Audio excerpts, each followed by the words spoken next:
punishment.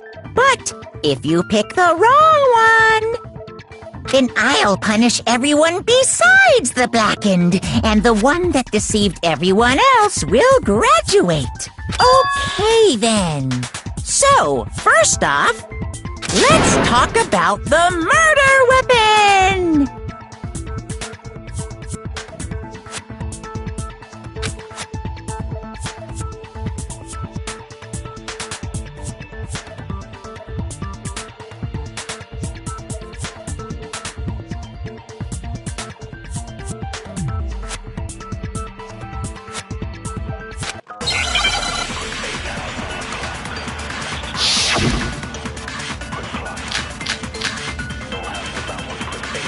Chihiro's fatal injury. It appears it was a head wound. According to the Monokuma file, the killer used a blunt instrument. But what kind of blunt instrument could it have been? I bet it was an iron pipe. Interesting. That certainly would make for a powerful weapon. Poor Chihiro.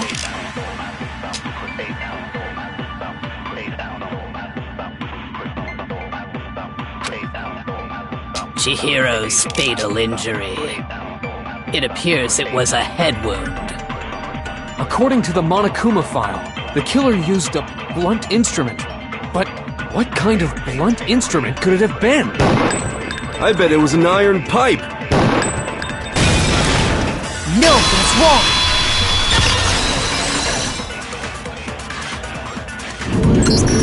Can we agree that the object that dealt the fatal blow was the dumbbell, found at the scene of the crime? It was covered in blood, and there was nothing else at the scene that could have caused that kind of injury. And the wound on the victim's head is consistent with the shape of the dumbbell.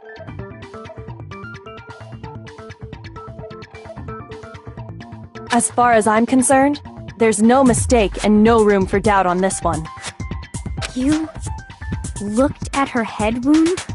Yes! That's so creepy! If you don't mind, I will proceed from here. Let's move on to discussion of the culprit. Although, I believe the criminal behind this heinous act is— What? For real? Chihiro's killer is the fiendish serial killer, Genocide Jack.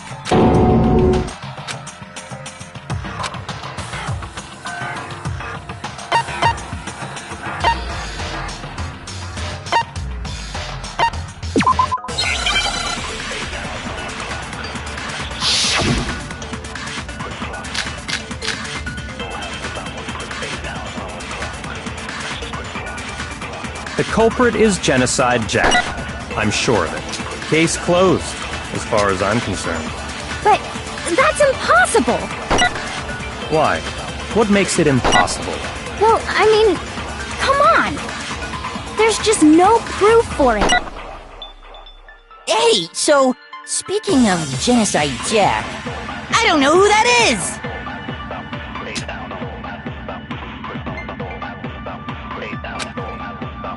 The culprit is Genocide Jack. I'm sure of it. Case closed, as far as I'm concerned. But that's impossible! Why? What makes it impossible? Well, I mean, come on! There's just no proof. Hey, so, I don't know who that is!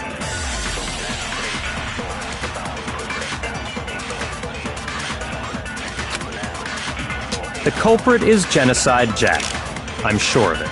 Case closed, as far as I'm concerned. But that's impossible! Why? What makes it impossible? Well, I mean, come on! There's just no proof for it. No, that's wrong!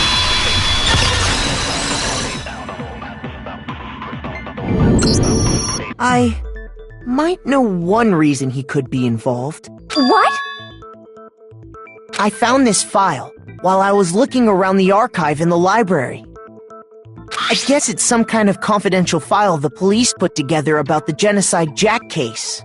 What? That's kinda weird as shit, isn't it? What was something like that doing in the library? The why of it is probably more trouble than it's worth, so let's forget about that for now. More importantly, it outlines all the specifics of every Genocide Jack case in exceeding detail. According to the file, there appear to be two defining characteristics in every Genocide Jack case. The first is that a bloody message is found written at the scene of every murder. Oh, that's right. Boob lust. No. It's actually bloodlust.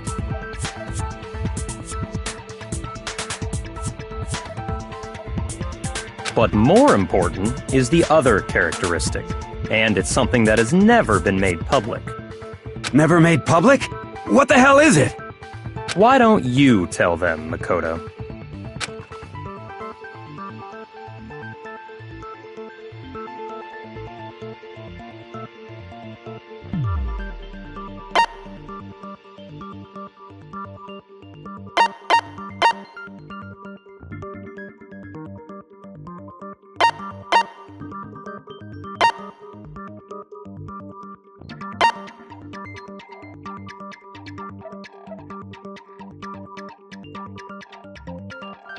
I got it! Apparently, in every Genocide Jack case, the killer suspends the body in a certain way.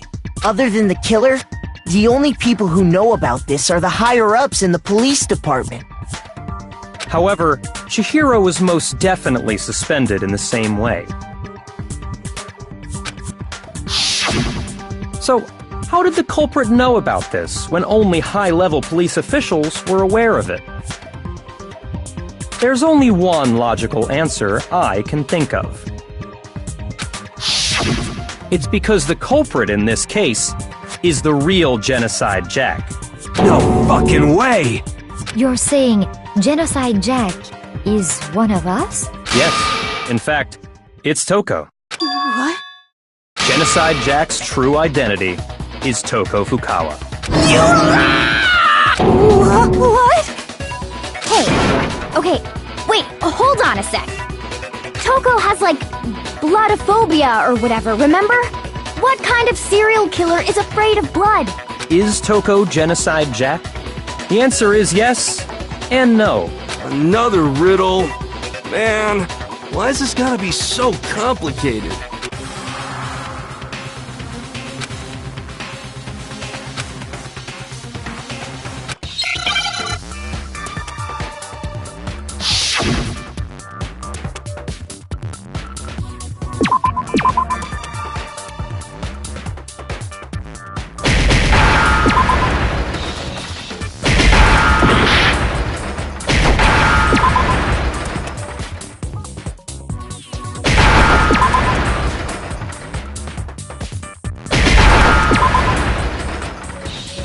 Now I understand!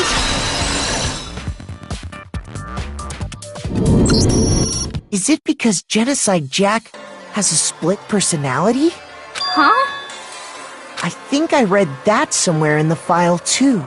They thought that the suspect might have, what did they call it? Dissociative identity disorder. Oh, okay. But still, to go and say that about Miss Fukawa is... Perfectly acceptable. Toko's strange behavior after seeing the body is proof enough that she has a split personality. I got it! You're talking about how she started acting totally different than usual, right? That's right. Think back. She fainted when she saw Chihiro's corpse, and then, when she woke up...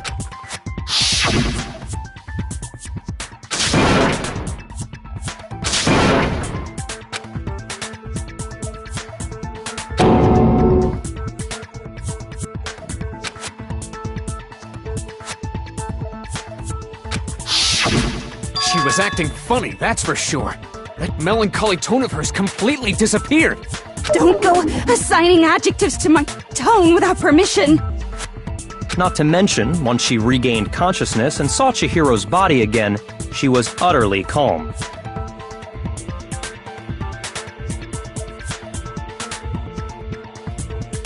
In other words, within her is one personality that can't handle blood, and one that obviously can.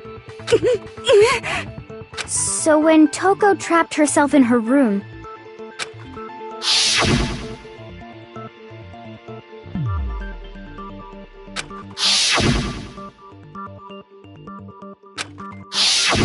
The reason she locked herself in her room wasn't to keep other people from getting in. It was to keep her other personality from getting out. what? Toko was afraid. Afraid of the murderous fiend inside of her. Of killing even more people. How? Yeah. How can you know all this? I do believe you misunderstood her. What she's trying to say isn't, how can you know all this? No. What she wants to know is, how could you tell them? Huh? Last night, just before Monokuma gave his motive speech, Toko and I had a strange conversation. She told me a most interesting story. She said a murderous fiend lived within her, and she was afraid it could appear and attack at any time. And that trepidation is what's caused her to have such a bleak attitude. Isn't that right, Toko? This is all a lie. Right, Toko? You said you wouldn't tell anyone. What? You promised! I can't believe you lied! You have only yourself to blame. You came to me with your tragic little story. I didn't ask you to. This is the real world, not some romantic fantasy fairy tale. Besides, you broke your promise first. You said that as long as you were here, no matter what, you wouldn't let Genocide Jack kill anyone. But in spite of that promise,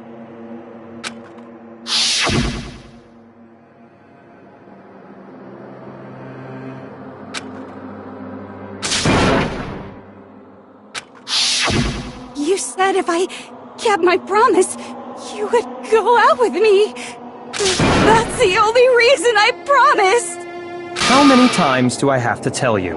I never said that, but you weren't able to do it. You just couldn't resist that rush you got from killing, could you? I tried. I swear I But your efforts were useless. What a disappointment. I hate you. Well, the opening act is nearly finished. All that's left is to hear from the person in question directly. The person? You don't mean...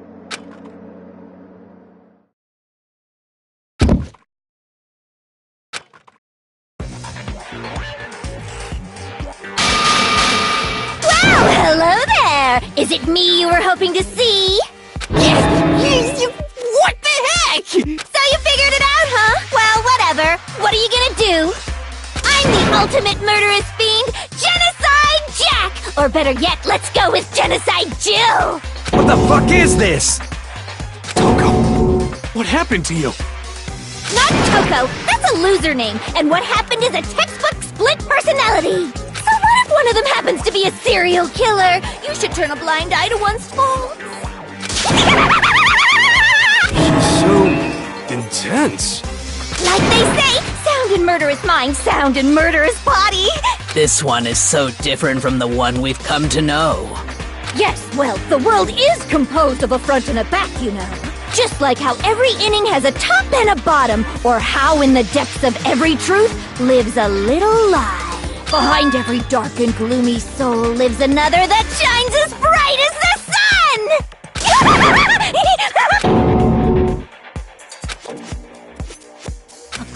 Miss Jack, Jill, can I ask you a question? What's up? Some of us think you might be the mastermind behind our entire situation. Well, I'll tell you, I am the mastermind of all masterminds! Just kidding! Then it's not true? Of course it's not true! How dare you try to link me to that creepazoid! And another thing, the police and government and society in the outside world are totally powerless! I mean, they just let this idiotic bloodthirsty maniac go buck wild all over town! Sure, I'm a bloodthirsty maniac, but life is pain, right? To live is to hurt other people. It's a necessary evil if you want to survive. The act of living itself causes pain for everyone. Just kidding again! This should be enough to convince you. This murderous fiend is responsible for Chihiro's death. There's clearly a motive, so there should be no doubt. A motive? Remember what Monokuma told us? If someone didn't murder and graduate within 24 hours, an embarrassing memory or secret would be revealed. Well, let's assume that Toko's secret was about Genocide Jack. If a secret like that came to light, Toko's life would have undoubtedly been forever ruined. So she had a very clear motive to never have that side of herself exposed. Interesting. Very, very, very interesting. But sorry, as much as I hate to admit it, I'm not the culprit. Huh?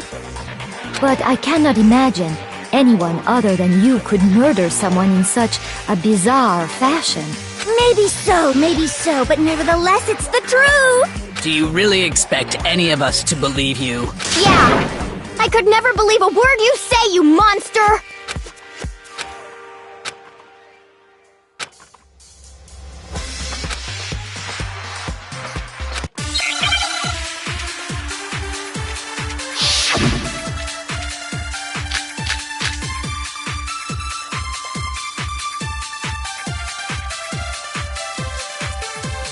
Sorry, but I didn't kill anyone! You say that, but do you really expect any of us to believe it? Perhaps if you had an alibi, that would change things. Oh, an alibi, huh? Now we're talking! When you compare your past murders to this incident, the modus operandi matches completely. What more proof do we need? Give it up. You killed her.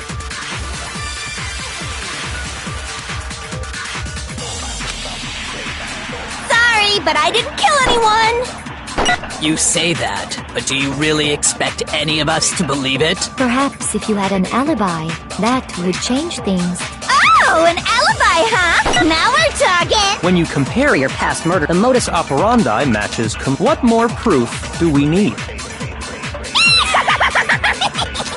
Give it up. You killed her. Sorry, but You say that, but perhaps if you had an... Oh, an alibi! When you compare the modus operandi matches... No, it's wrong!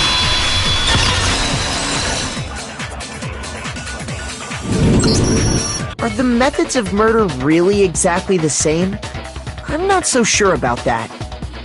I think there's a slight difference between the Genocide Jack cases and this one. Huh? How's it any different? Uh-oh, you don't know? Well then, human garbage, let me tell you! I murder with passion and conviction. I consider myself a professional, and I have a very particular way of doing things. Imagine you go to a fancy Italian restaurant. They're very picky about the noodles, the sauce, everything. But what happened to Chihiro? It'd be like if that same Italian restaurant started using ragu or Chef Boyardee. This is no creation of mine. Let me rephrase that, in a way that maybe makes more sense. There are two clear differences between the Genocide Jack cases and this one.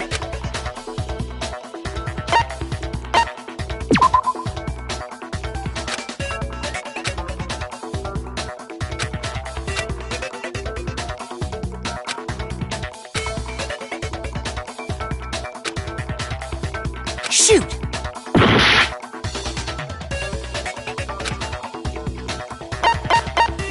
I got it! For one, the cause of death is different. In the Genocide Jack murders, all the victims were killed the same way. According to the case file, they were all apparently killed with a pair of scissors. But Chihiro died from a blow to the head, right? Ah, yes. That is remarkably different from the other murders. Wouldn't it be strange for someone who kills the same way without fail to suddenly change their method? And there's more.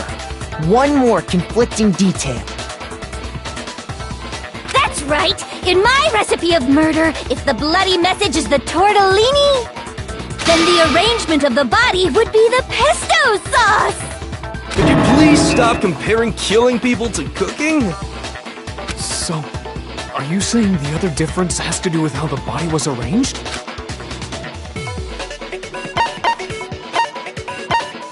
I got it! Do you remember what the killer used to suspend her? They used some kind of rope to hang her up by her wrists. What is your point? Well, in all the previous Genocide Jack cases, something else was used to suspend them. Specifically, pairs of razor-sharp scissors. And guess what? I used my own specially designed scissors for the murders and the arrangement. Like I said, I'm a professional, so naturally I'm very picky about the tools I use. And you know what else? Big Mac said there's 2 differences, but he's wrong. Big Mac? Are you referring to me? Listen up, Big Mac. There's actually one more difference. Huh? My word, you really didn't notice? Take a look at who the victims were in each Genocide Jack case. There's a pattern there, just waiting to be discovered. A pattern? Figure that out, and it'll be plain as death why I couldn't have possibly killed that little lolly girl.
I got it! Is it because Chihiro was a girl? Bingo! Bullseye! Right on the money! What are you talking about? In all the Genocide Jack cases, all the victims had something in common.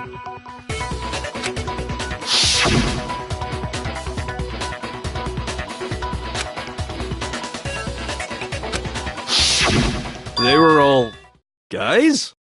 That's right! The people I kill with such passion and conviction are all adorable little men!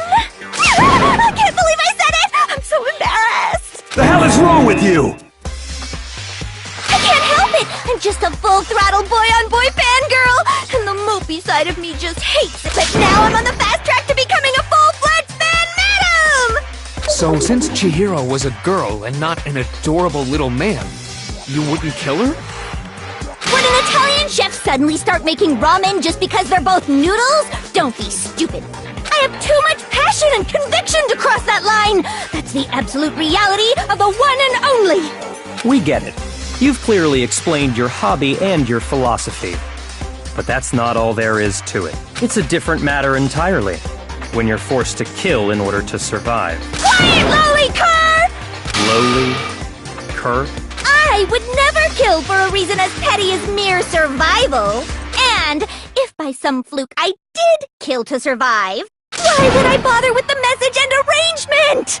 It'd make me the obvious suspect! That does make some amount of sense. Plus, whatever reason I have for killing, I would never leave out my prized scissors. Who would go out of their way to use a big stupid heavy dumbbell. Maybe you used the dumbbell because you couldn't find any scissors in the school? Any scissors? I don't just use any scissors. I only use my own set of high-class envy of the entire world scissors! Okay, whatever. There still aren't any in the school. Are you sure about that?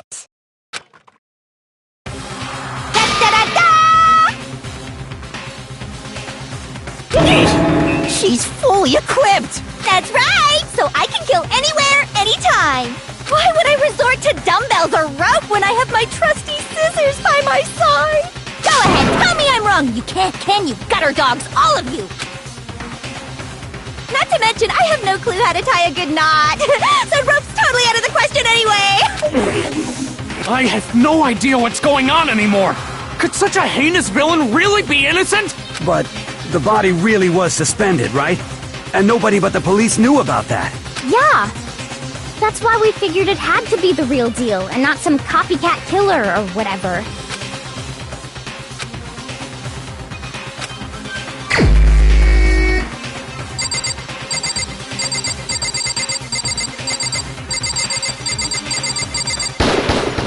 Here's my answer! Byakuya, it's possible you could have found out, isn't it? You'd have no problem gaining access to classified government documents or internal police records. Plus, you'd already looked through the Genocide Jack file before this all happened, hadn't you? Are you saying Mr. Togami did it? Then, the reason he pushed the theory of Genocide Jack being the killer so hard was because he wanted to pin the crime on her. So, he rearranged the scene to disguise it and make it look like I put my stamp on it! The adorable glasses man was behind it all! Oh, I'm on fire! Well, Byakuya, what's your response? I see. So now the suspicion falls on me. Then I must ask, when would you say I began acting suspicious? Surely you must have an answer. Looking back and thinking about it now, the way you were acting right before we discovered the body was a little strange.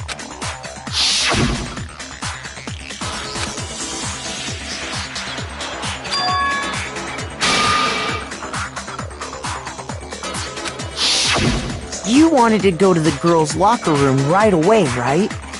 But since you're a guy... I should have naturally thought of the boys' locker room first. Is that what you want to say? The victim was Chihiro, a girl. Hence why I said we should check the girls' locker room. Nothing strange about that, I'd say. On the contrary, there's something very strange. Okay then, what's so strange about it? Go ahead, share with the rest of the class.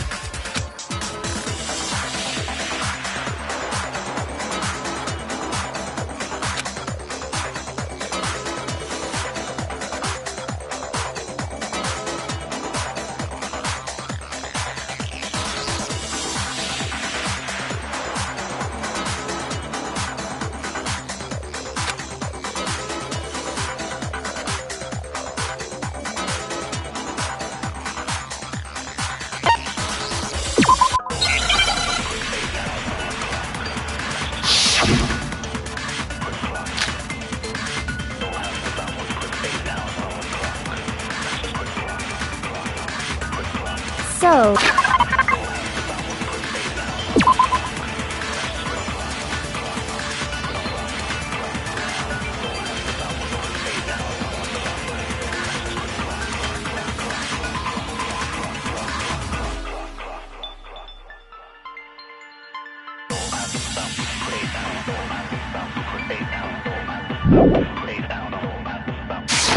You said Byakuya was acting kind of weird before we found the body.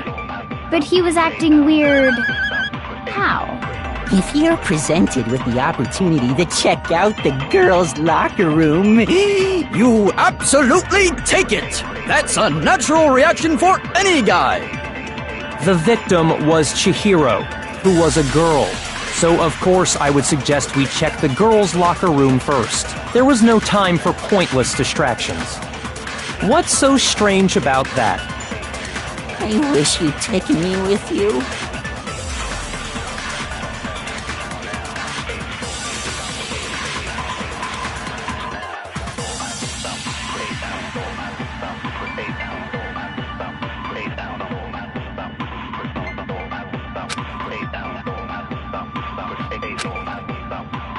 So, you said Byakuya was acting kinda weird before we found the body. But he was acting weird... how? If you're presented with the opportunity to check out the girls' locker room, you absolutely take it! That's a natural reaction for any guy! The victim was Chihiro, who was a girl.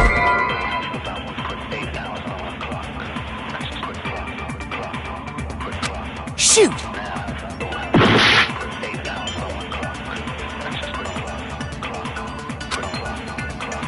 So, you said Byakuya was acting kinda weird before we found the body. But he was acting weird... how? if you're presented with the opportunity to check out the girls' locker room, you absolutely take it! That's a natural reaction for any guy! The victim was Chihiro. No, that's wrong!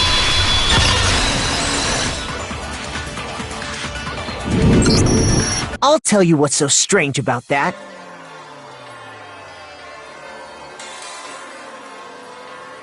Because up until we actually discovered the body, we couldn't have known who the victim was.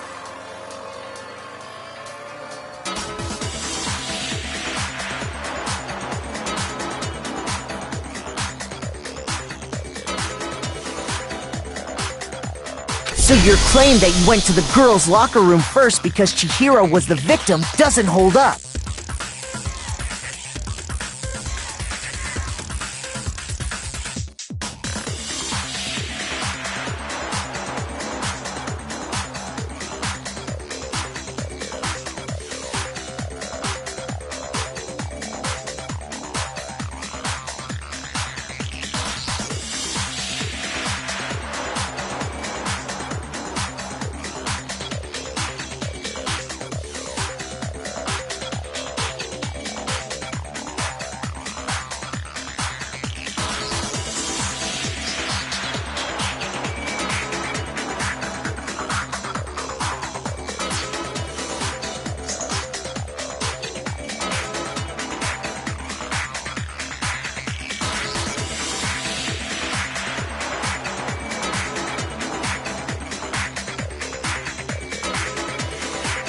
I see.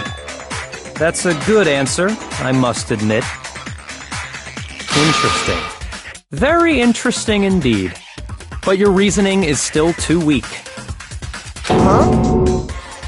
What's wrong? Is that it? Surely you've got more than that. Go ahead. Show us.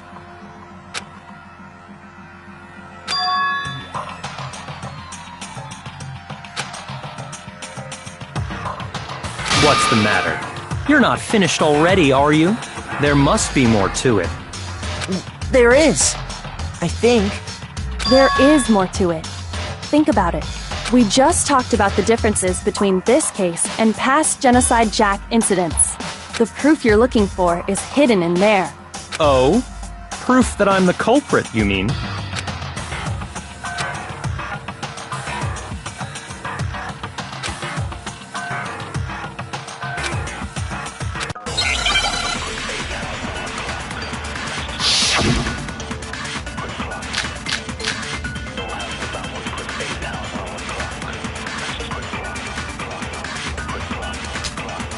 The difference between the cases? You want me to explain it again? When I want to kill, I use my very own special scissors. And I use those same scissors to arrange the body. But Chihiro was suspended with... It was some kind of rope. Was it not? That's right! It absolutely was! then there must be something very fishy indeed about that rope. Hey, Byakuya, where'd you get it from, huh? I'd never seen that rope before in my life. Obviously, somebody else must have had it hidden away somewhere. What? The difference between the cases? You want me to explain it again? When I want to kill, I use my very own special scissors. And I use those same scissors. But Chihiro, it was some kind of... That's right! Then there must be something... Hey, Byakuya, where'd you get it from, huh? I'd never seen that rope before in my life. No, that's wrong!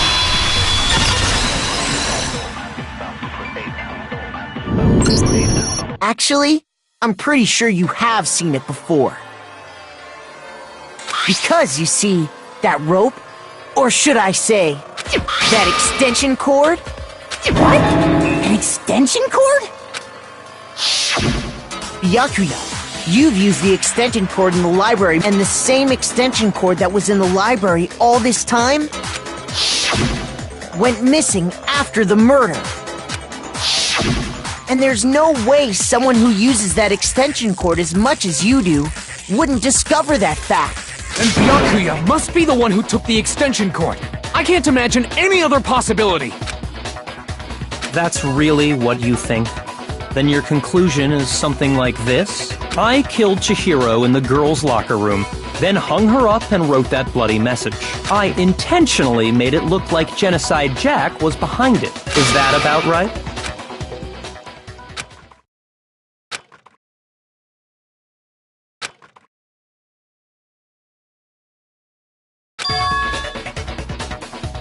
What's wrong?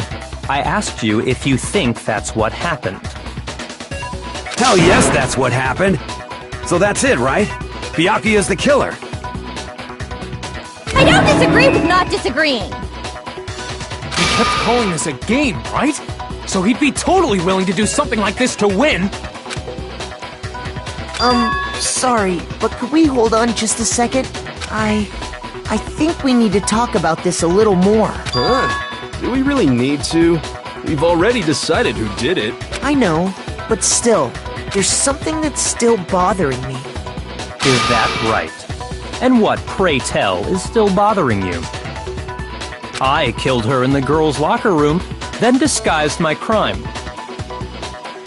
Specifically, I dressed it up to make it look like it was the work of a homicidal psychopath.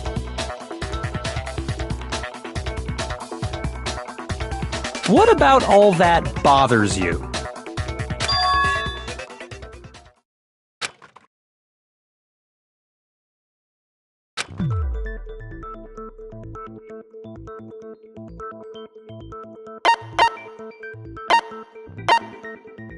I got it! You say you killed Chihiro in the girls' locker room, right? But are you sure about that? Isn't it possible that the murder took place somewhere else? How disappointing. What kind of question is that? Even in the world of disappointments, this is a true letdown. She was found dead in the girls' locker room. There is absolutely no question about that. How could the scene of the crime have been anywhere else? Well, I think it's entirely possible that she was killed somewhere else, then carried there later, along with the rest of the murder scene. The rest of the murder scene? That was awfully specific. Please tell me you have a reason for saying all of that. I believe I do.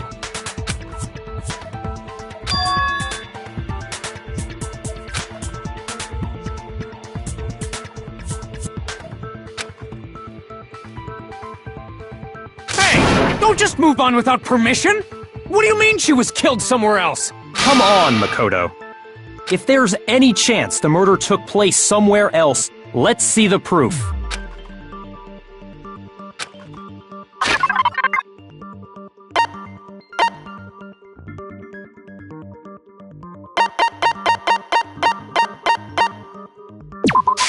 I got it! The proof that she was killed somewhere else is the poster that's hanging in each locker room. Your proof is some posters? The poster in the girls' locker room was a picture of a big-boobed supermodel. But don't you think that's kind of strange? Why would the girls' locker room have a poster like that? I bet those massive jugs of hers were totally fake! Meanwhile, the boys' locker room had A poster of the super popular boy band Tornado. Again, that doesn't really seem to belong in a boy's locker room. So you're saying that maybe the posters were switched? And there's one other thing I noticed about the locker rooms. You know what I'm talking about, right, Sakura? You're referring to my protein coffee, aren't you? Protein coffee? While I was in the girls' locker room earlier, I spilled some protein coffee on the carpet. But I noticed that after the murder, the stain had been totally scrubbed away.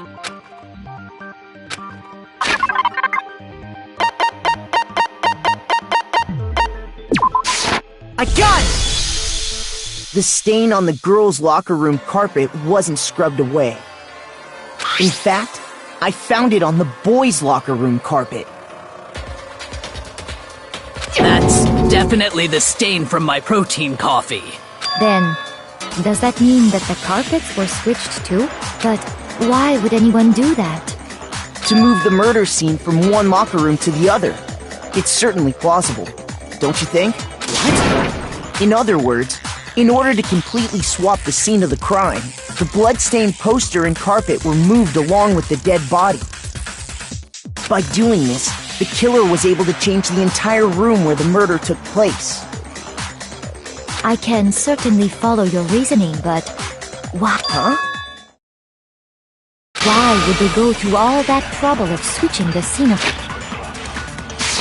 the crime? Actually, an even bigger question. If the murder did take place in the boys' locker room, then how did Chihiro get in the boys' locker room in the first place? To get into the locker rooms, you have to swipe your e-handbook across the card reader device. But Chihiro's handbook should have only allowed her access to the girls' locker room. She had no way to get into the boys' locker room to begin with. No, she did have a way, and I can tell you what it was. I highly doubt that. Shut up! I'm telling you, I know how she could have done it.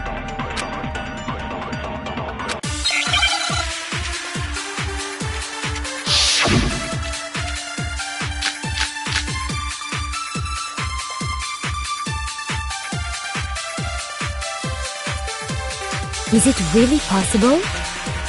Could Chihiro really have gotten into the boys' locker room somehow? Ah! I've got it! She must have hacked her e-handbook! She was the ultimate programmer, after all. I'm sure that would have been no problem for her. No, I don't think that's it. She used the thing that was in the main hall. Huh? What thing? I'm talking about Leon's handbook, of course. If she had that, she could get into the boys' locker room no problem.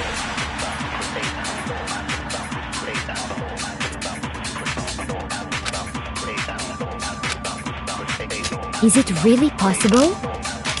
Could Chihiro really have gotten into the boys' locker room somehow? She must have hacked her e-handbook! She was the ultimate programmer, after all. I'm sure that would have been no problem for her.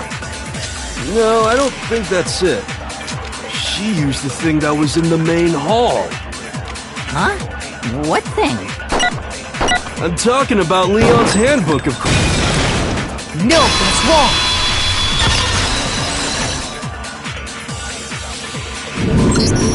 No, I don't think Chihiro used Leon's handbook.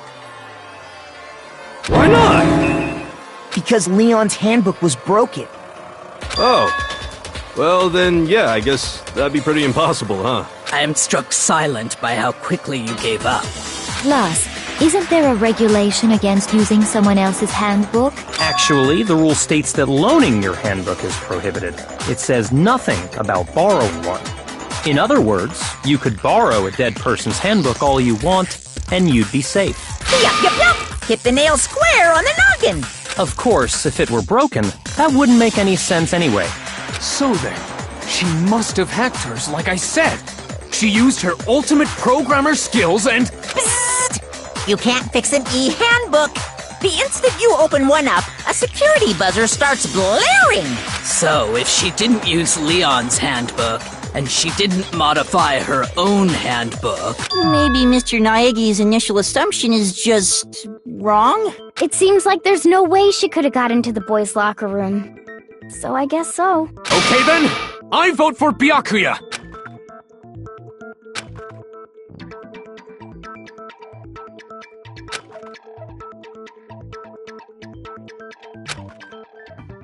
Hold on a second. I agree with you, though. I think you're on the right track.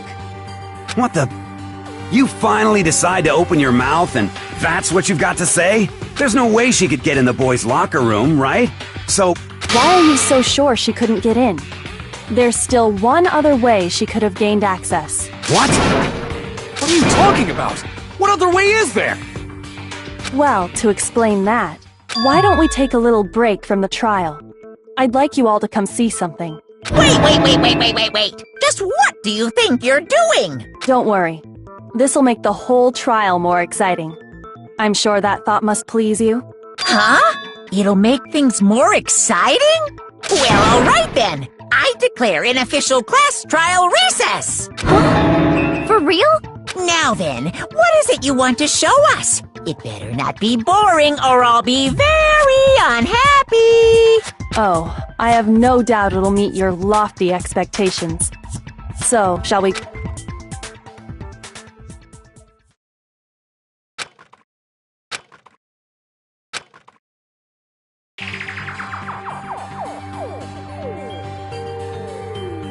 The girls' locker room?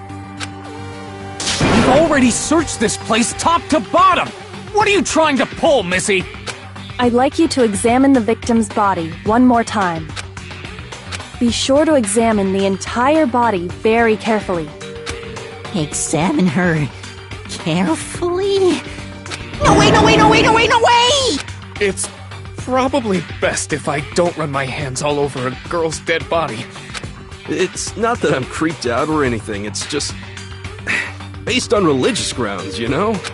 Very well. I'll do it. But you're a girl. You shouldn't have to touch a dead body. Just let one of the boys do it. No, it's okay. I think Chihiro would rather have a girl examine her. So just leave this to me.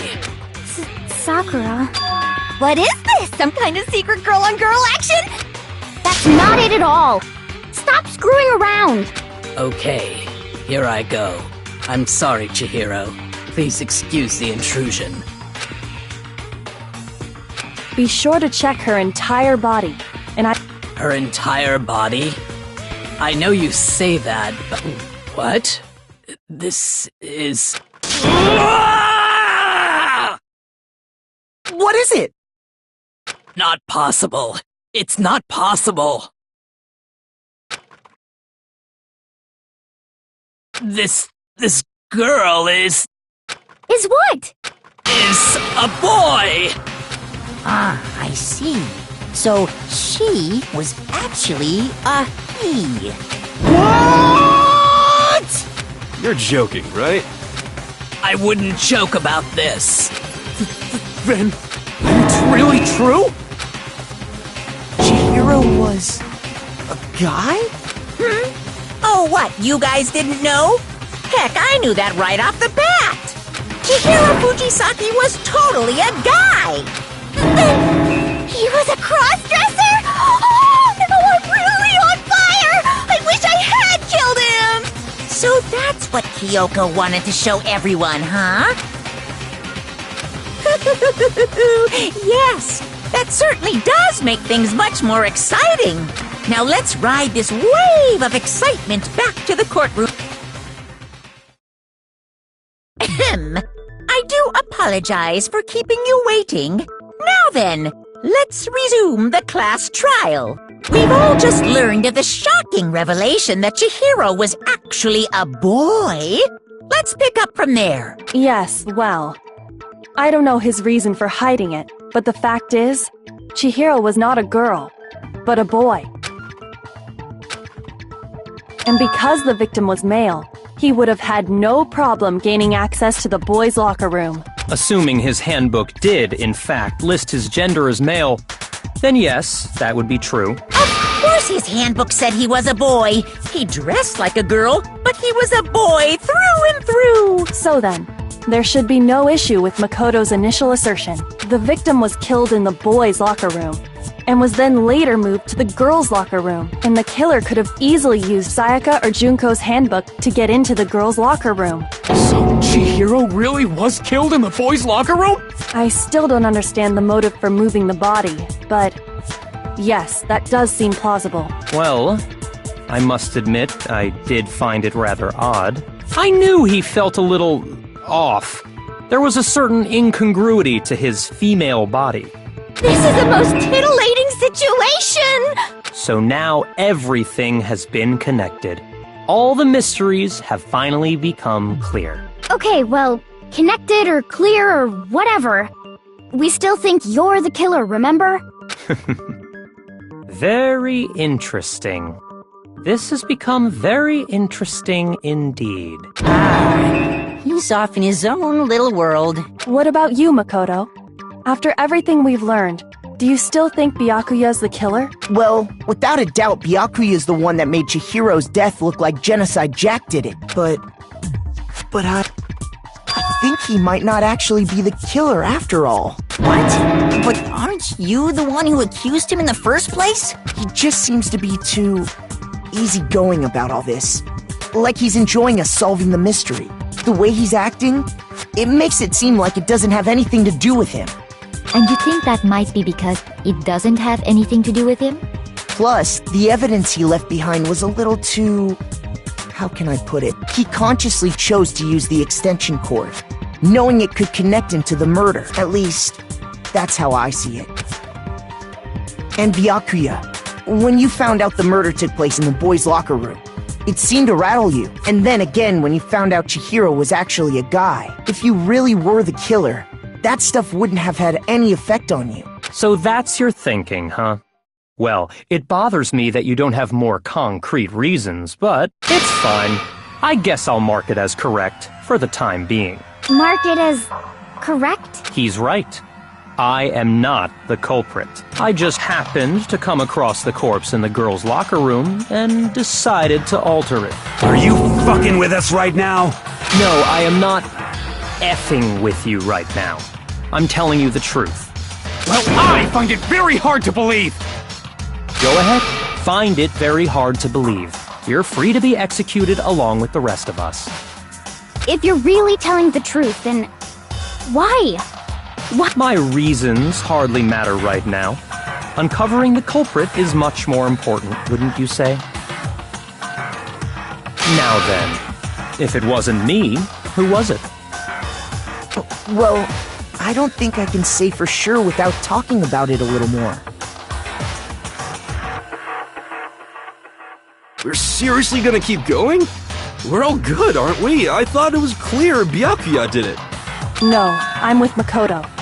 If there's any doubt whatsoever, we need to explore every possibility. Because if we're wrong, we all die here. That's true. Very well then. I'm with you too. Damn straight. Count me in. Do you not have a mind of your own? Of course I do. What am I, an ant or something? Anyway, let's discuss this all as a group one more time. We still have time to make our decision. That's very true. Our lives are all on the line. Excellent. Then shall we resume our game of hide and seek?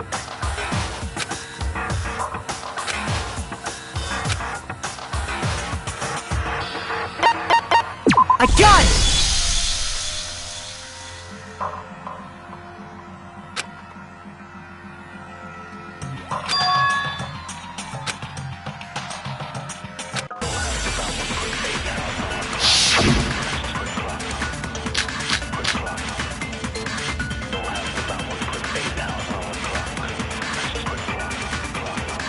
Isn't there a single clue that might lead us to who did it? Well, clues are one thing, but did nobody get a look at the killer? I'm sure if someone saw the killer, they would have said something by now. Perhaps someone saw the victim at some point. Even that might be enough for now. Yeah. All we need right now is any kind of new info. It's over. It's all over. You want to know who saw the victim? The killer! And only the killer! No, that's wrong!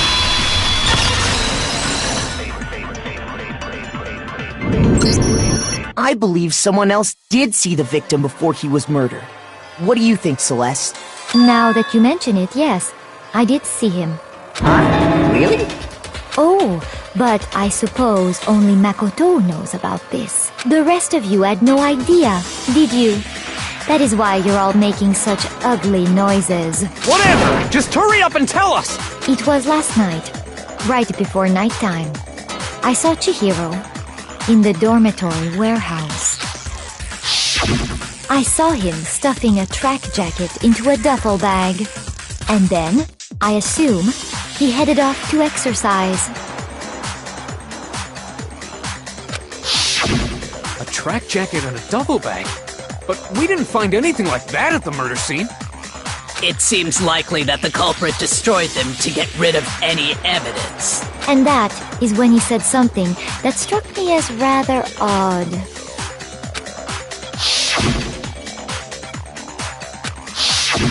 Chihiro told me he was in a hurry. But why would he be in a hurry? Only if someone were waiting for him, I should think. So, Mr. Fujisaki was on his way to meet with someone, and... But Hina and I had invited him to exercise with us plenty of times, and he always declined. Probably because he was afraid you'd find out the secret he was hiding, right? Which means that conversely, he must have trusted whoever he was meeting with very much. Enough so that he was willing to risk his secret being revealed. Ooh, what a marvelous friendship! The point is, whoever he met up with is the culprit, right? So we just gotta figure out who it was. But knowing what we know, I can't even guess. No. You already have what you need to make the connection. Huh? You know who the killer is.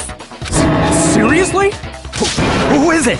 Who's the killer? Think back to the track jacket and duffel bag the killer disposed of. Focus on the details of these items, and it should become obvious who was waiting for him.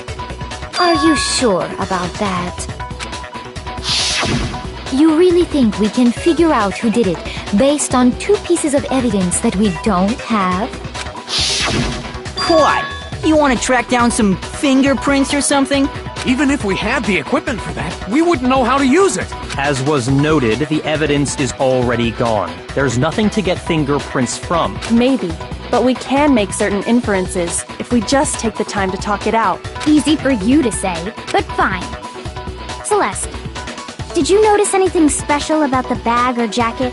The bag was just a normal duffel bag from the warehouse. All the bags in there are the same, so I can't imagine what would make that one special. Well, if I remember right, there was a decent variety of tracksuits to choose from. Do you think there might be some connection between the culprit and Chihiro's jacket? Perhaps. Let's explore that and talk a bit more about the jacket he took.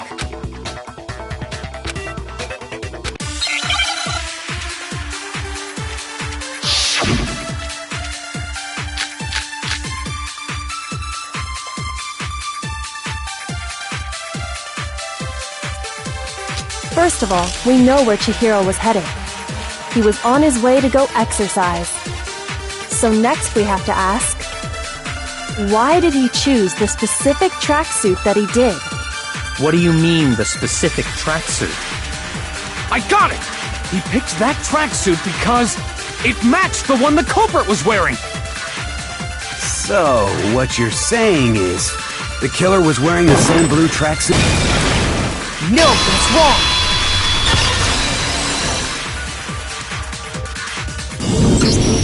Hold on a second, Mondo. What did you just say?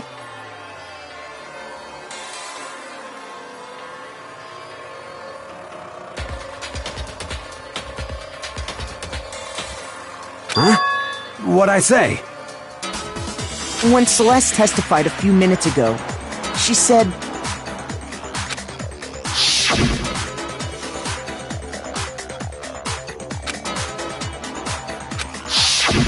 She never said anything about the jacket's color. So why did you say Chihiro's blue tracksuit? What are you? You just... Hey, Celeste, what color was Chihiro's tracksuit? As a matter of fact, it was blue? And before we began the trial, did you tell anyone that? The only one I told about any of this was you. Then, Mondo, how did you know what color Chihiro's tracksuit was? Because I just... I'm sure he saw the clothes at some point in the investigation. No, that can't be it. The bag and clothes were surely disposed of by the time we began our investigation. Then the only reason he could have known what color the tracksuit was is if he saw Cherry with it before he died! That's the only possibility! Cherry? Are you talking about Chihiro? So, how about it? Did you see the tracksuit or didn't you? Just by chance. I just happened to see it last night. He walked past me, and he was carrying the tracksuit in his hands. No, that can't be it either. According to Celeste's testimony,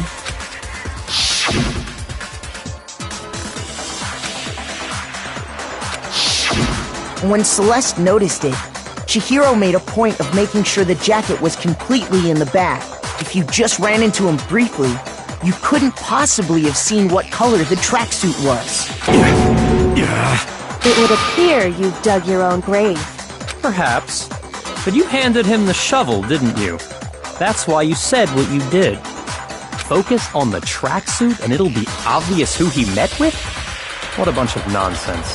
Ah, now I understand. It was all one big bluff, wasn't it? Your true intention was to draw a slip of the tongue from the culprit. That's why you said you knew who did it. To put them on edge. That's right. However, Mondo was my target all along. I had my suspicions about him from the very beginning. But why? What made you so suspicious? That's a good question.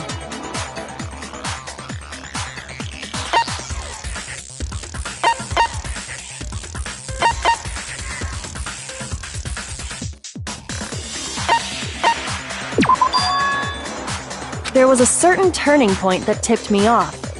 Maybe you didn't notice it, Mondo, but you tend to refer to men and women differently. You only call guys dude. For girls, it's chick. And after he was killed, you happened to refer to him as dude. Once I picked up on that, it occurred to me that Mondo knew something we didn't. You notice such a tiny detail? Are you a witch? She's a witch! You're positively frightful! No, I'm not the frightful one. Not nearly as frightful as someone capable of murdering a friend. Mondo, was it really you? Did you really kill Chihiro? I didn't kill anyone! You've been all over me, judging everything I say, putting words in my mouth.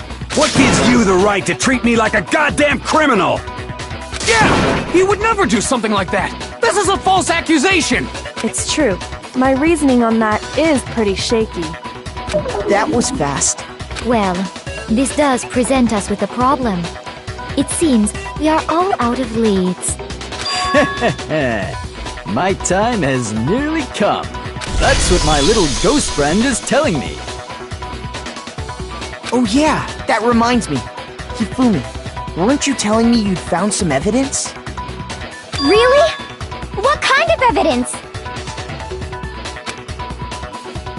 Actually, now that I'm thinking about it here calmly, it might not be all that relevant. Jeez, does your confidence just get up and walk away?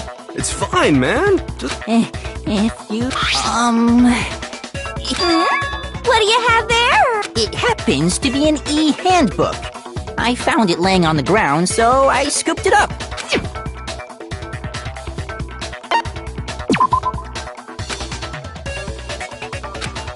Shoot! I got it! We know Chihiro's handbook was missing from the scene of the crime, right? For a fact.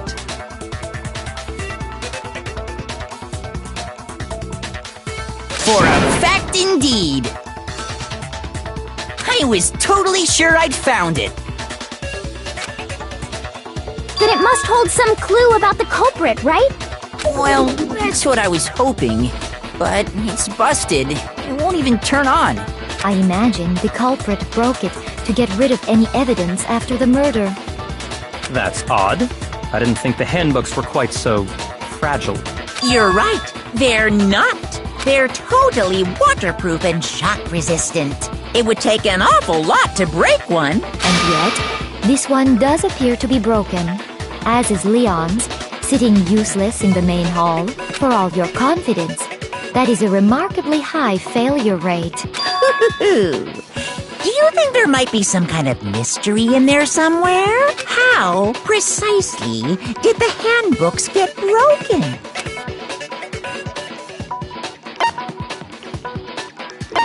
I got it! You already told us before that the handbook has one weak point, didn't you?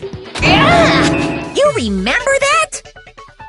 Sure, maybe I let that slip, but I never told anyone what the weak point actually was. But if the handbook is supposed to never break, and two of them broke in quick succession, then Then we can only assume that someone's figured out its weakness. You know what the weakness is, right, Monokuma? So, what is it? You're asking me? I think it's a necessary piece of information if you want this to be a fair trial. But if I tell you, and someone else decides to copy it, that would be very not good. Just tell us already! Why would we want to break our own handbooks? Oh well, I have a weakness for pushy demands. But you're sure you won't follow their example? Then allow me to make a special announcement. The weak point of my cutting-edge e-handbook is... when it's exposed to high temperatures for too long, it will suffer a meltdown and totally break! I flippin' knew it! You knew it? Yeah, 'cause I found the handbook laying on the floor of the sauna. The temperature in the sauna can reach over 200 degrees. Strange how you don't get burnt, huh? It's because as your sweat evaporates, it creates a cooling layer of air around your skin. If the hot air of the sauna were somehow pushed directly onto your skin, you'd definitely get fried. That layer of air would get blown away. That's why you may feel a burning when you move around. So when you're in a sauna, make sure to keep nice and still. Interesting. I learned one new fact today. That is a mere trifling speck of knowledge. Anyway, if you found the victim's handbook in the sauna, then the killer must have been purposely trying to raise its temperature in order to break it. meaning the culprit somehow knew its weakness. But how'd they find out? Monokuma said he didn't tell anyone, right? Indeed. Quite the mystery. What if they found out by accident? What do you mean by accident? What if the killer took their own handbook into the sauna, not knowing its weakness, and it broke? They'd realize it was broken, of course, and it wouldn't be hard to figure out why. And once they had Chihiro's handbook, they knew they had an easy way to dispose of it. I won't say it's not possible, but who would have done something like that? I don't know of anyone who took their handbook into the sauna. I might know someone who did. Whoa! Seriously? I think the one who may have taken their handbook into the sauna was...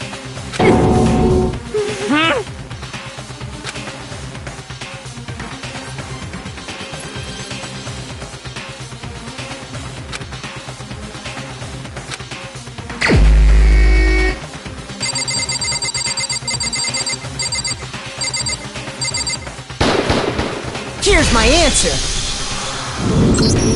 Mondo, your handbook got broken in the sauna, didn't it? What? Why? Why do you keep accusing him? Mondo and Taka had an endurance contest in the sauna not too long ago, remember? And for the contest, Mondo just so happened to keep his school uniform on. But little did he realize, he'd also left his handbook in one of his uniform... And when it was all over, Mondo discovered that taking your handbook into the sauna could easily destroy it. No, wait, hold on! You've got it all wrong! I don't accept this!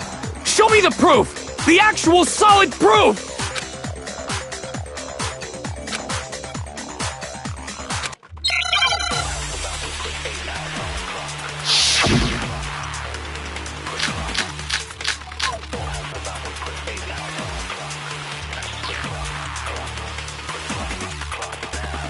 Let's test Makoto's assertion. If what he says is correct, then Mondo, you broke your own handbook. In other words, if Mondo's handbook is actually broken, then that proves that what Makoto said is right. Well, my goddamn handbook works just fine! See? Look! Makoto was wrong after all! Mondo wouldn't hurt a fly!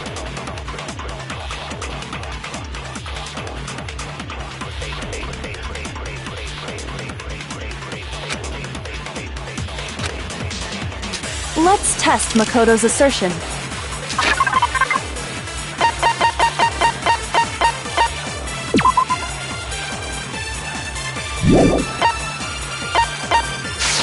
If what he says is correct, then Mondo, you broke your own handbook. In other words, if Mondo's handbook is actually broken, then that proves that what Makoto said is right. Well, my goddamn handbook works just fine! See? Makoto was wrong. Mondo wouldn't hurt a fly! Let's test if what he said you broke your own. In other words, if then that proves. Well, my goddamn handbook works just fine! See? Makoto was wrong. Mondo wouldn't hurt a fly! Let's test if what he said you broke your own. In other words, if then that proves. Well, my goddamn handbook works just fine! See? Look! Makoto was wrong after all! Mondo wouldn't hurt a fly!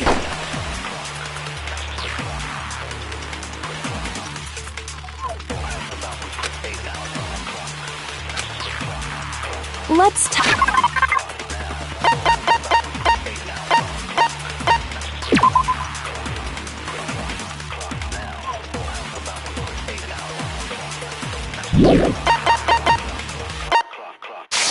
test Makoto's assertion. If what he says is correct, then Mondo, you broke your own handbook. In other words, if Mondo's then that proves. Well, my goddamn handbook works just fine! See? Look! Makoto was wrong after all! Mondo wouldn't hurt.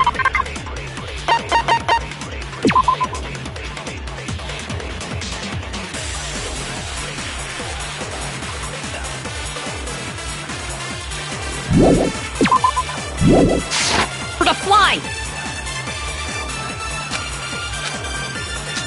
Let's test Makoto's assertion.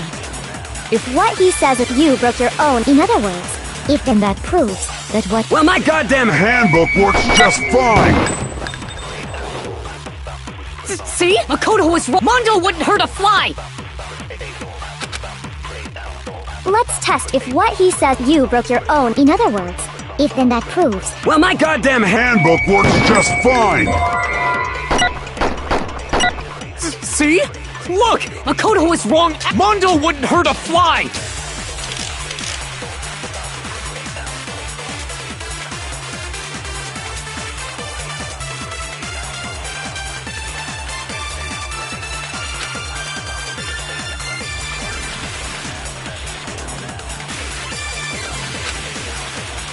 Let's test Makoto's assertion.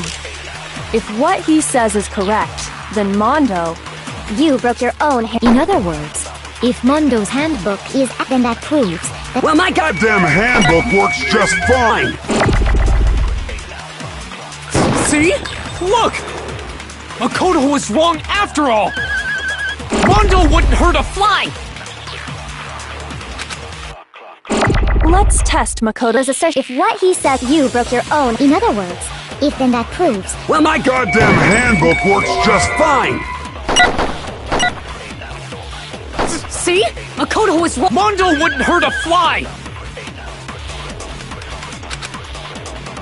Let's test if what he says you broke your own. In other words, if then that proves. Well, my goddamn handbook works just... No, that's wrong!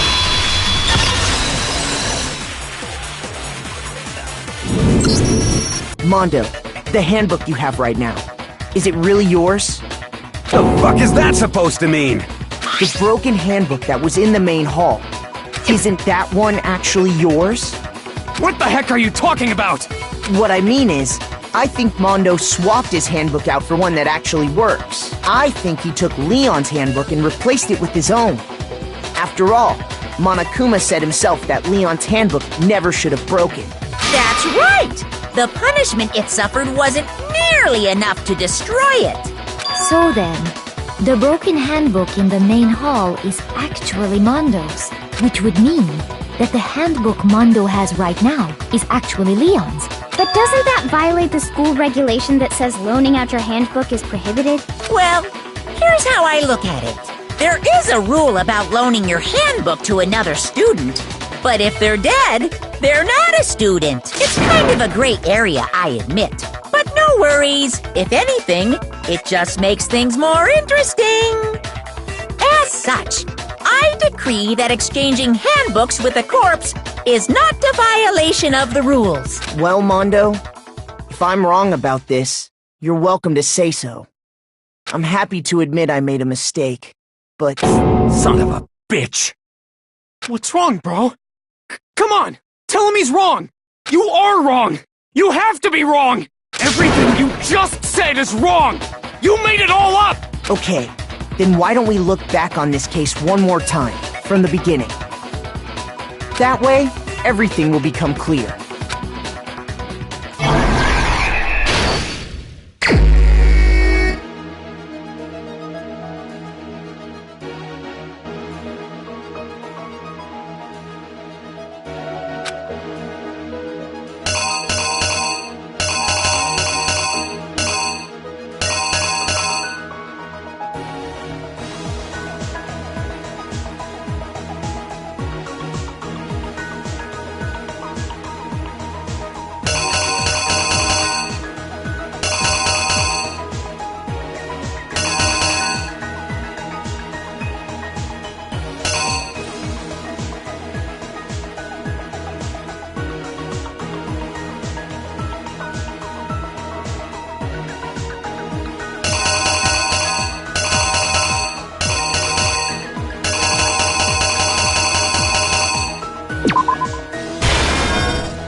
The killer is you! First, let's take a look back to before the incident.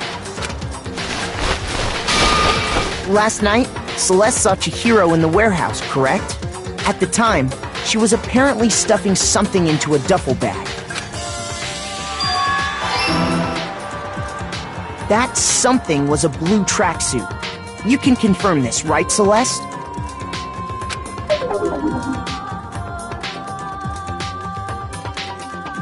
With bag in hand, Chihiro headed out, even though it was officially nighttime.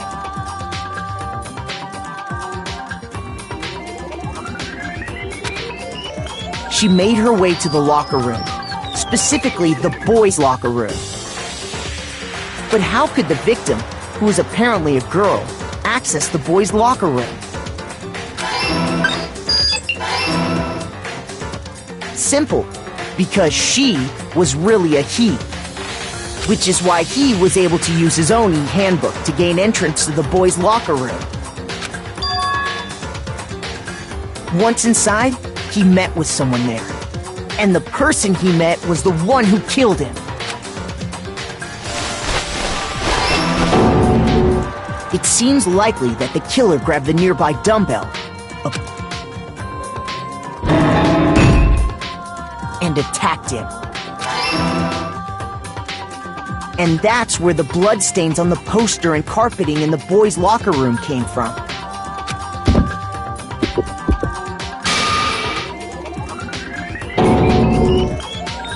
It was likely in the heat of the moment. The body was arranged, but the murder itself felt unplanned.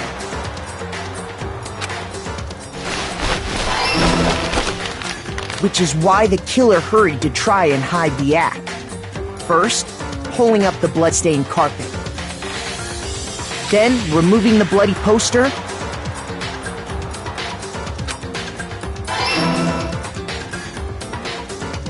And finally carrying the corpse into the girls' locker room. A girl's handbook was necessary to get into the locker room, of course. But this alone doesn't prove that the killer was necessarily a girl. After all, Sayaka and Junko's handbooks had been placed in the main hall.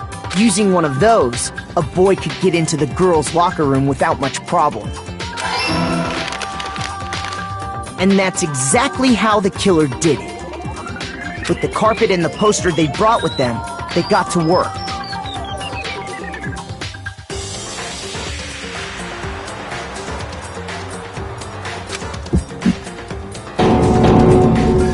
They changed the layout of the boys' and girls' locker room in what you might call a crime scene switch. That could have been the end of things, but no.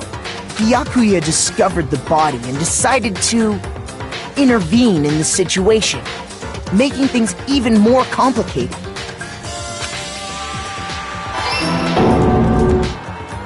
So, after stumbling on the crime scene, he went and grabbed the extension cord from the library, and then he got to work.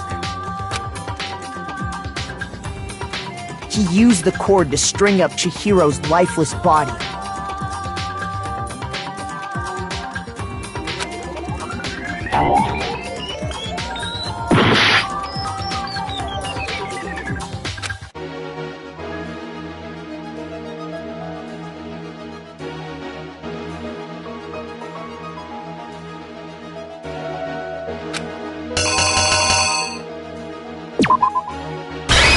The killer is you!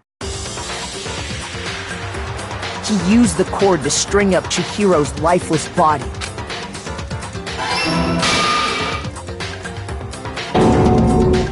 Then, using the victim's own blood, he left a grisly message there at the scene of the crime. He wanted to create the illusion that Genocide Jack was responsible for the slaughter. And around the same time that Byakuya was putting together this facade, the killer, having already disposed of Chihiro's bag and other belongings, arrived at the sauna. There, they planned to destroy the last piece of evidence, Chihiro's handbook. And just as the killer expected, the steamy sauna was enough to ruin the electronic gadget. Somehow, the killer knew that the handbook couldn't stand up to the heat of the sauna. And the reason they knew that is because the sauna had already wrecked their own handbook. And that's how it all played out. Isn't that right, Mondo Owada?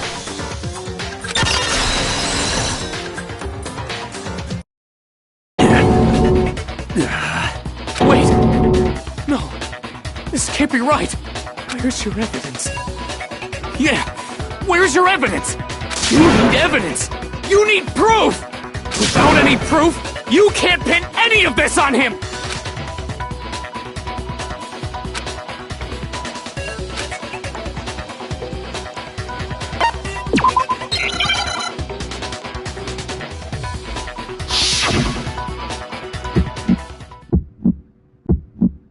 Show me some evidence! You're wrong! I won't listen! I refute you! False! Show me some evidence! I won't listen! I refuse to vote! Show me some evidence! You're wrong! I won't listen! I refute you! False! Show me some evidence! I won't listen! You're corrupt! I refuse to vote! I refute you! False! You're corrupt! Show me some evidence! Show me some evidence! This should prove it!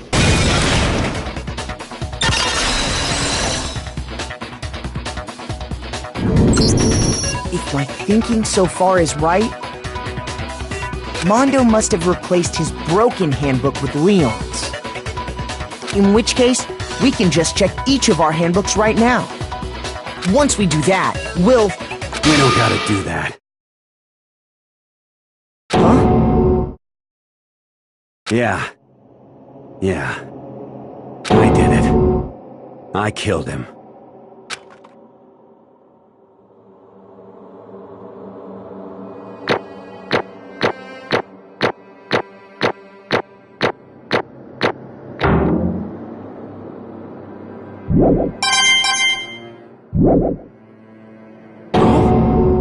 Bro! What are you saying? I got no choice, man. After hearing all that, I gotta just... give up. Go ahead, Monokuma. Get it over with. Ask for the goddamn verdict. Roger that! Wait! Hold on! No waiting! No holding on! Time for the moment we've all been waiting for! Grab your lever and give it a yank! Who will you elect as the Blackened this time around? Will you make the right choice or the dreadfully wrong one? What's it gonna be? What's it gonna be?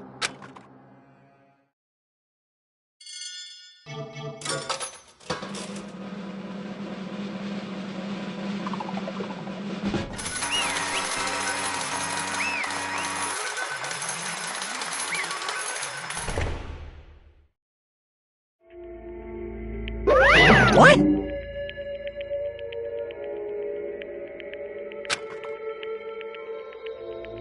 Ta-da!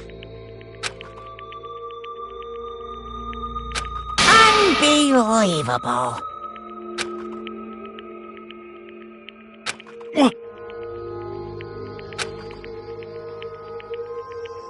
Sorry. What is this?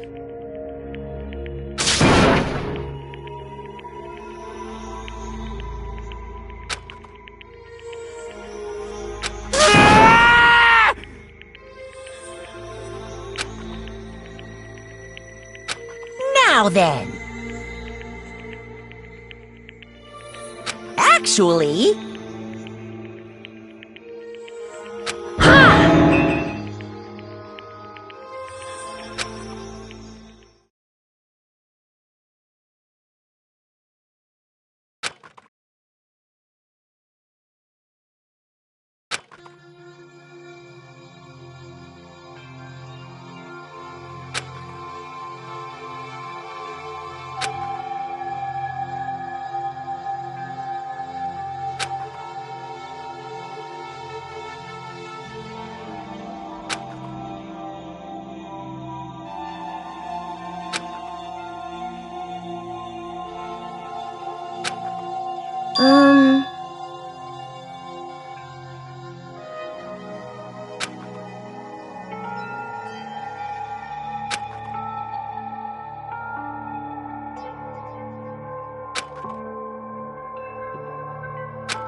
Weak, weak, weak, weak, weak, weak, weak, weak.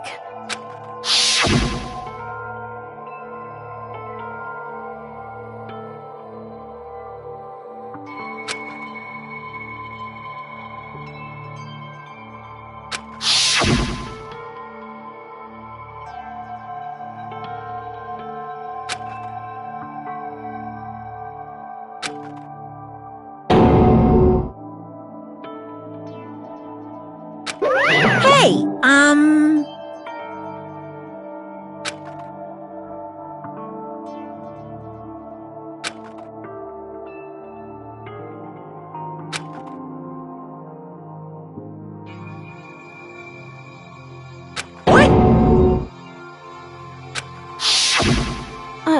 I'm sorry.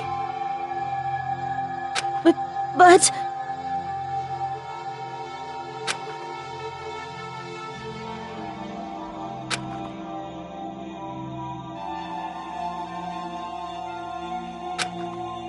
That's right. I want to change.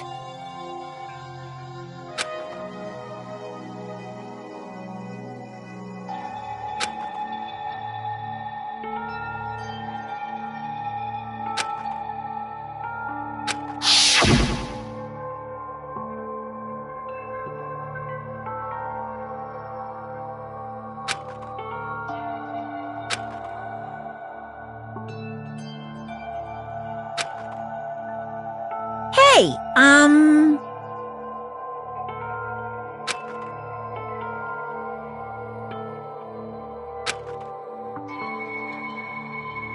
Yeah, that's right.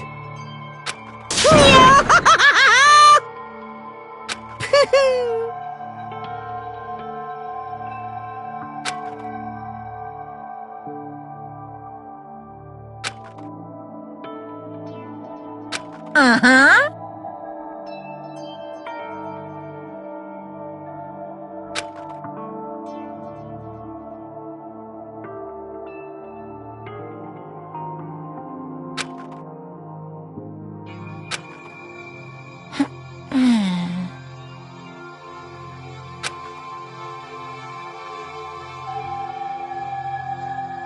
Correct.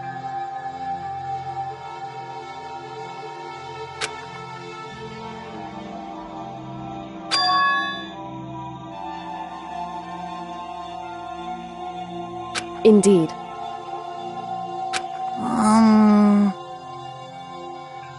Certainly.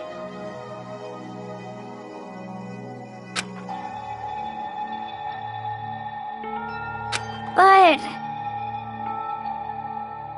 Because...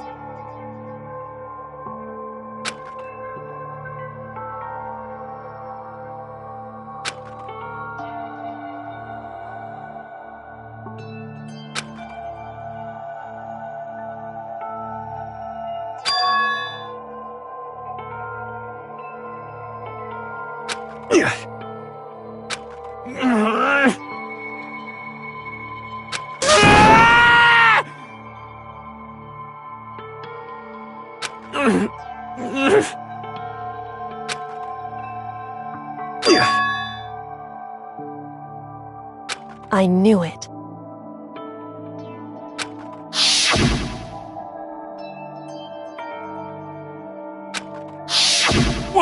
What is this?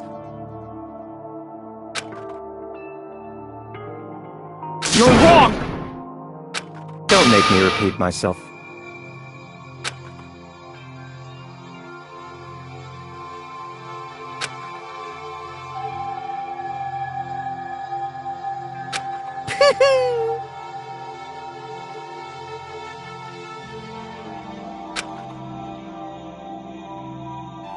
Hey,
I just...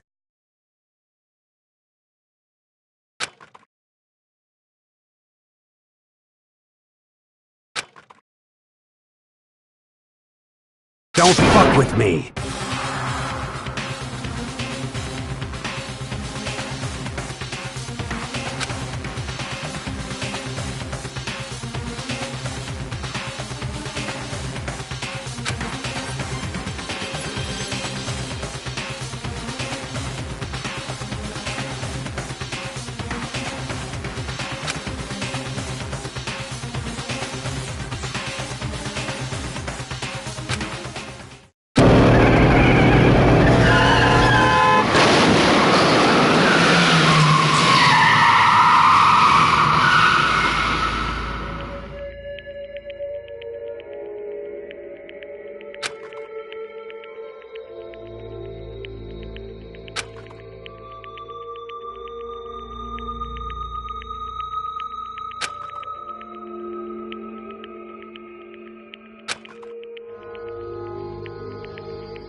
I just...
I just...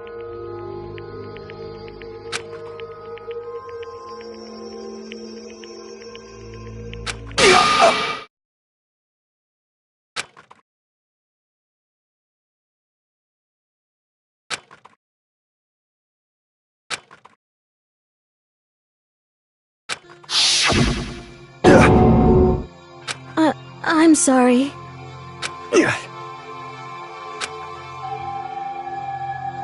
Huh?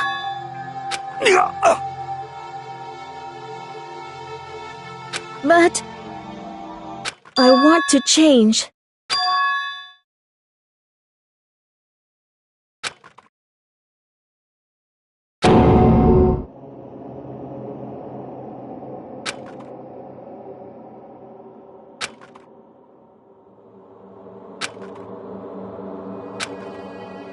You piece of... What? What? Huh?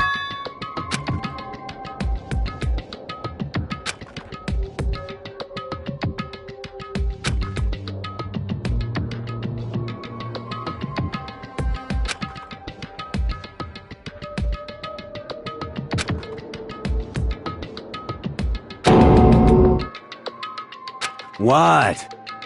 What? No!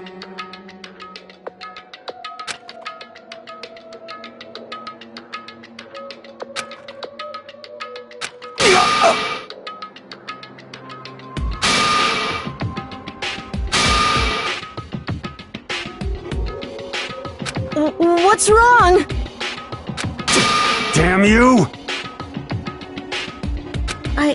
I just wanted to...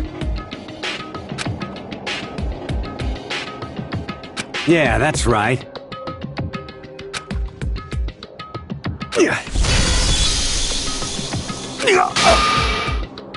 You son of a bitch!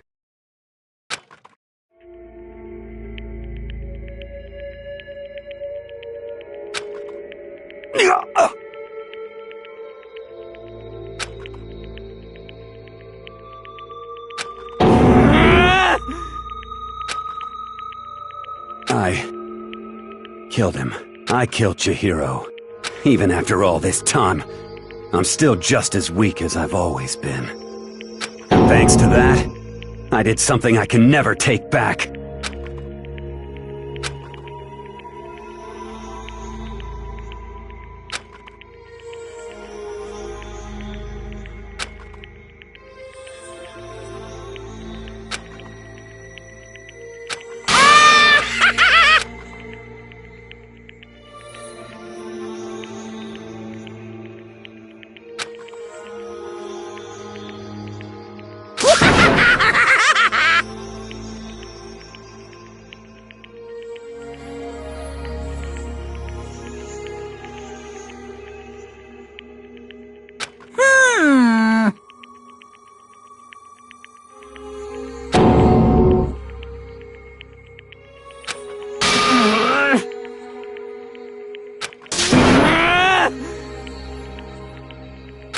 Yep.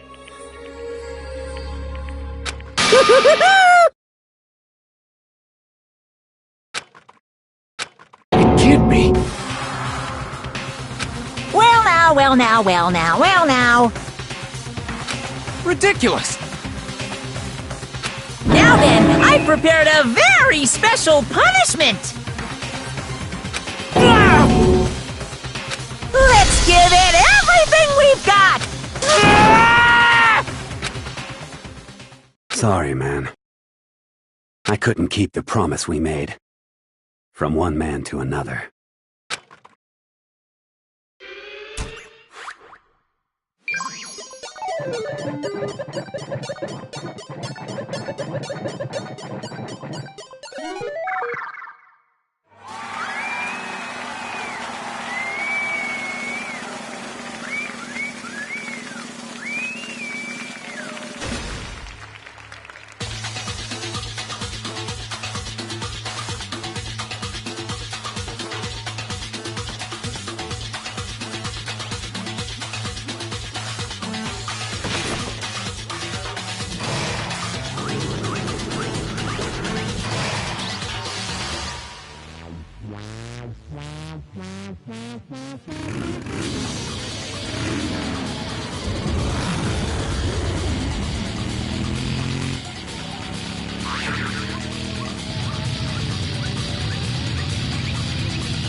this?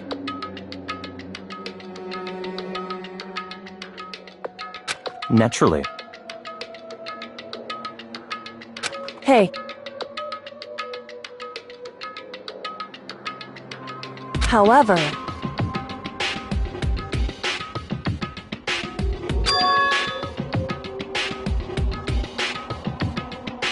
what?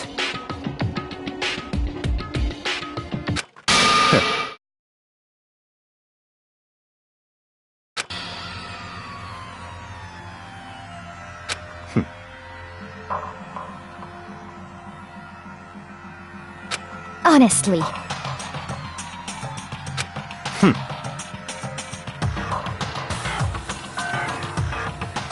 There is nothing to be done.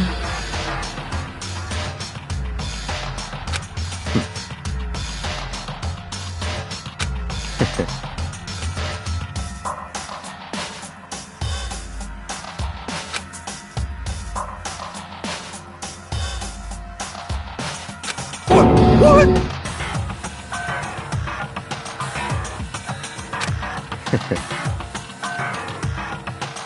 Well... That's right.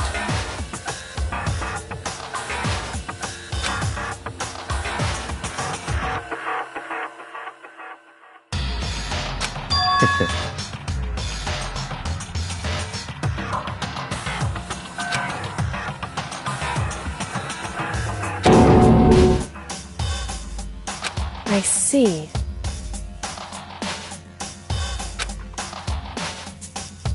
But...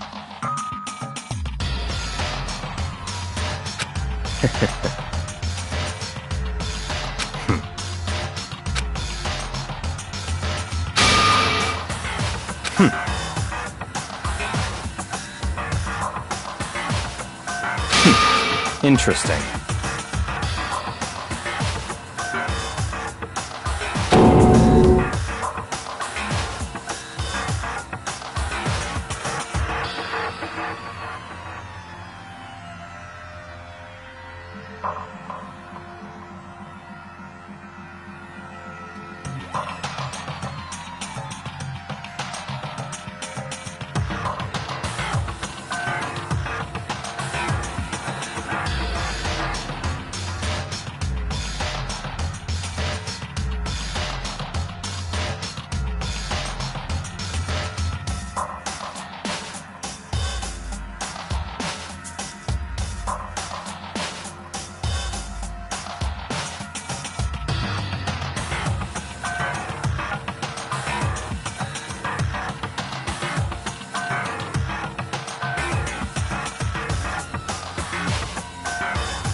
Correct.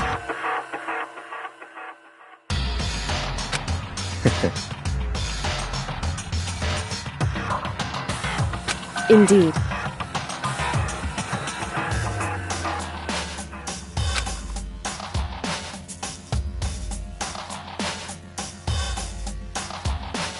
Hey.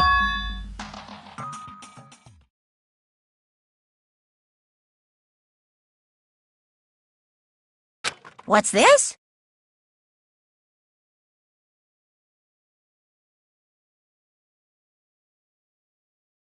You...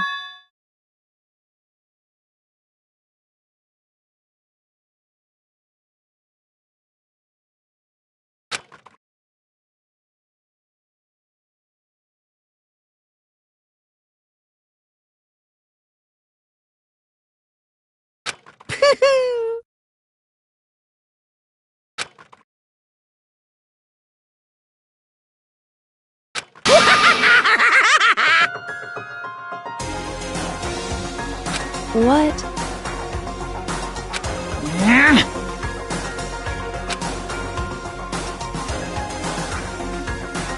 Damn.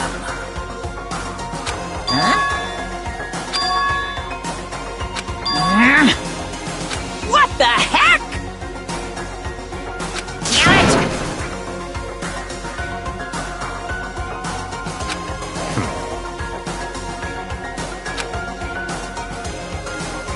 Ooh! How exciting! That's enough.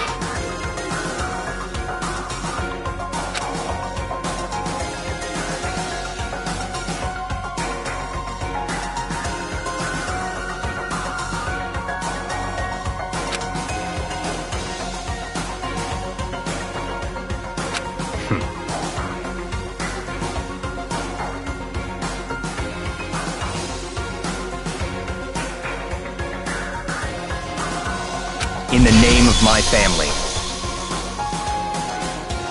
You're getting all riled up!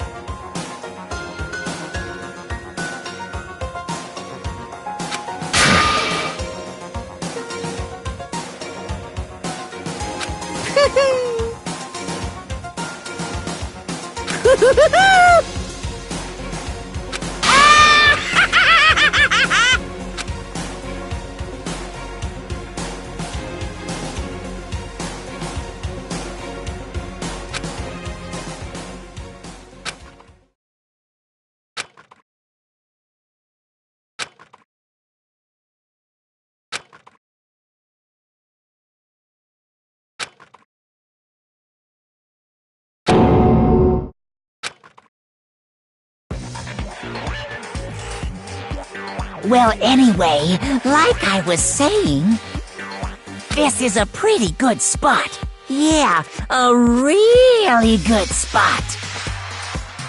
Anyway, isn't it amazing how that girl went and killed someone before things even had a chance to get boring? Once things really get moving, it'll be like a roller coaster. There won't be any stopping it. Fear and despair charge forward at a speed nothing can hope to match. But I must admit, I'm disappointed. I went to all the pain and effort of making you part of the group, and you couldn't play your part. You do remember you were supposed to make the first move, right? Well, no biggie. Nothing we can do about it now, so just do your best to make things more exciting from now on, okay? After all, that's what everyone wants to see. As long as you don't want to know my measurements, fire away! Ooh, my, you really took me by surprise there.